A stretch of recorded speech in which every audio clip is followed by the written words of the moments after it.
The Constitution makes it quite clear that women, people with disability, and a whole range of other vulnerable people are entitled to equality, and they're entitled to equal protection and equal benefit of the law. Our Constitution and the Convention both provide for the right to have everyone's dignity respected and protected. And in my view, it is the respect and protection of dignity which is at issue here when we talk about sanitation.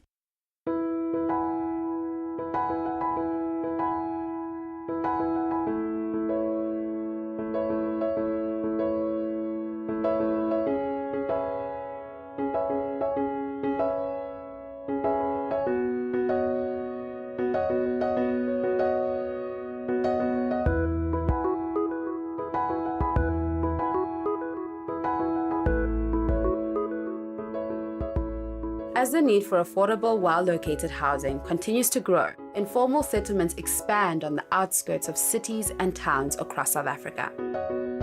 In the metropolitan areas, an estimated 1 in every 5 households live in an informal dwelling.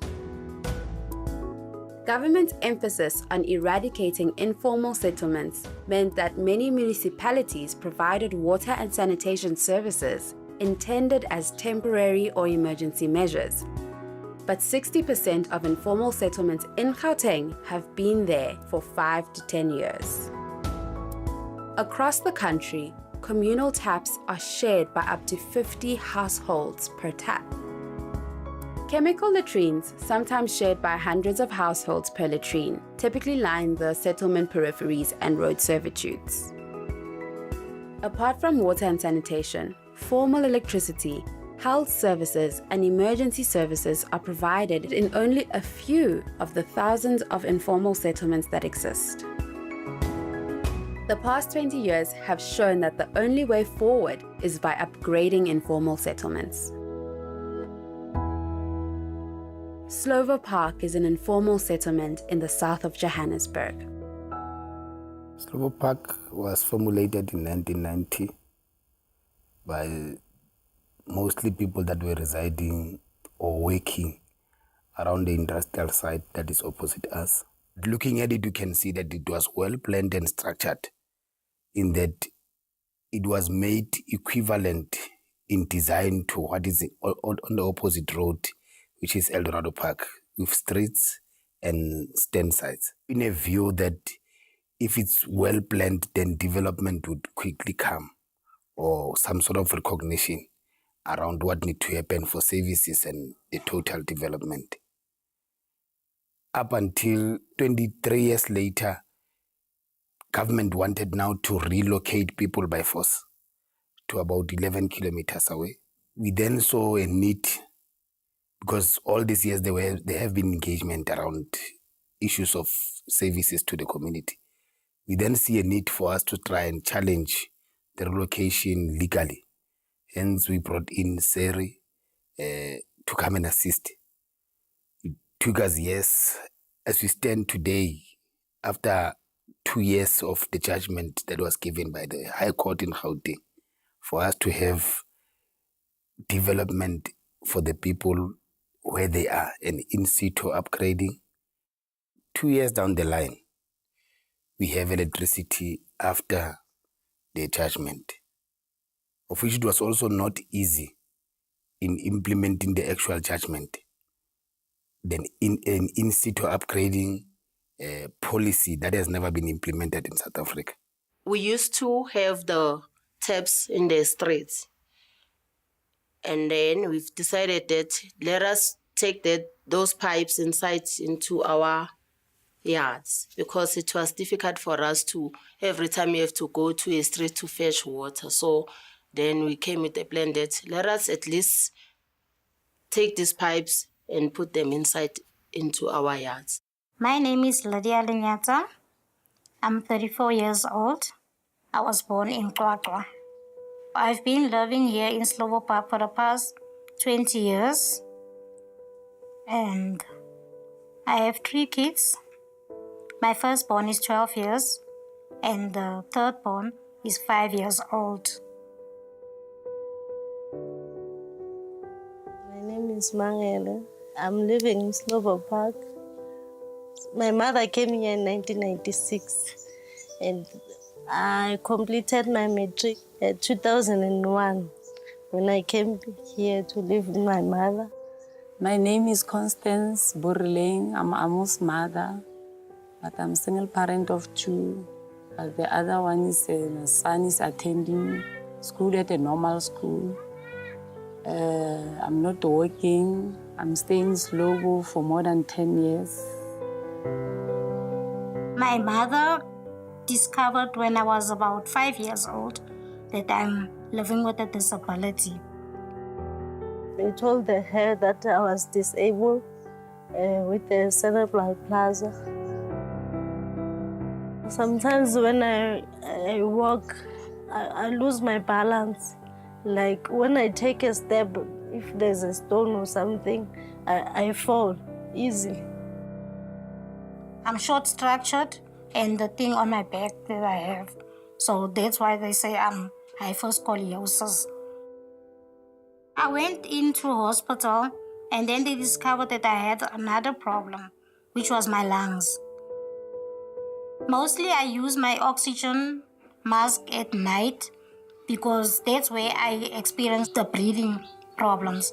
Because when I have to lay on my back straight, that's where my lungs are starting to press up and then I can't breathe well. So but they take already the blood of me and arm. You want to find exactly what's wrong with arm. Because he used to screaming at night. We don't know exactly what's wrong with arm. In most cases, when I want to fetch water, I'll take a small bucket because the big one, I won't be able to carry it by myself.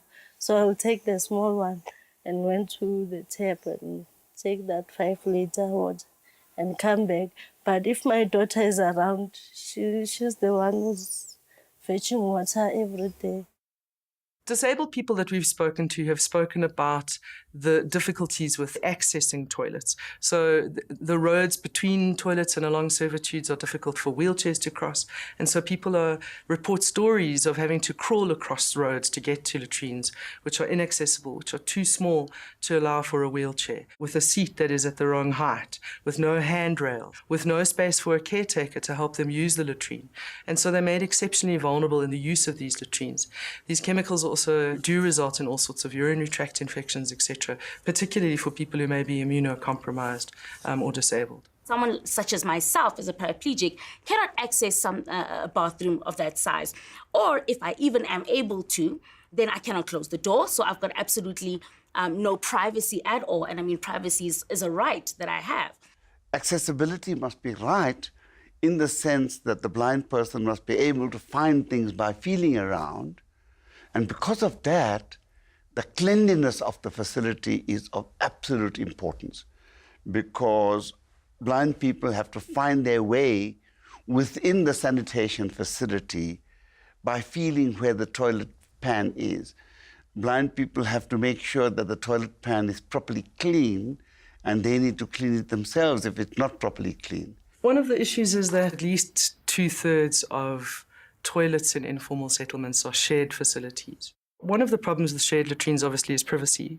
The other has to do with the fact that they're very difficult to keep clean, and this is one of the reasons that shared facilities are not included as safely managed in the Sustainable Development Goals. Shared latrines also make particularly women and children more vulnerable to gender-based violence because they're inaccessible to the home. They present a security risk. Many informal settlements lack electricity, and so these shared facilities are not lit, making particularly women and children vulnerable to gender-based violence when they use them. So even at night, if I have to go to the toilet, I have to ask someone to accompany me to the toilet because it's not safe at all. Even the cars, and it's dark. There's no lights. I feel to go, but sometimes I say it feels a risk. I never gonna go back because sometimes the children are sleepy. They're gonna think mommy's gonna come back, or my son will feel to go to the toilet. He used to say, "Mommy, wake up, help me, escort me to the toilet." I said, "No, man, even me, I'm so scared to go outside. Government efforts to provide access to water and sanitation facilities have largely failed to take account the specific needs of disabled people, and in particular disabled women. The department at the moment has some norms and standards that are being considered that speak to issues of sanitation. The Department of Water and Sanitation has developed draft norms and standards which address the specific design specifications for latrines for people with disabilities, but these have yet to be published or approved by Cabinet. They were drafted in 2016. We're still waiting for that to come through. It would be urgent for that to happen, I think, in terms of safeguarding the rights of people with disabilities to sanitation. Many of our housing and services policies talk about catering for special needs, but the international conventions which the government has ratified call for universal access for housing and services that are fit for everyone, not for special facilities for people with disabilities. Because remember, if a person with disability can use a facility or probably a sanitation facility and that is universally accessible, you are sure that any other person can. It is very important that we upgrade informal settlements. I think over the past 22 years, our drive has been towards building new houses through various forms of programs, social housing, CRU, and RDP. However, we've also seen an exponential growth in informal settlements, meaning our focus has not been in the right places. We have been developing houses in mass. However, the people have continued to move into urban areas and into informal settlements. So upgrading is the most appropriate way of dealing with those specific spaces that are occupied by the people. Firstly, to make the lives of those people livable and comfortable, but also to incrementally upgrade them gradually in situ. USP is a program of government indeed, and in terms of the National Housing Code, all programs should be implemented by both province and the municipality. And we've observed that USP is one of the least implemented program. The advice I can give to people living in informal settlement is that we need to start by not feeling pity for ourselves. We need to unite as people in informal settlements, because the challenges that we are faced with are the same. We might be coming from different backgrounds, being there for different reasons, but the challenge that we are faced with is purely services. I would be very frank to say, as and when municipalities are busy planning on their respective rollout programs, just make sure that as and when you are planning, even the planners that are there, please let there be people that are representative of the diversity of our nation.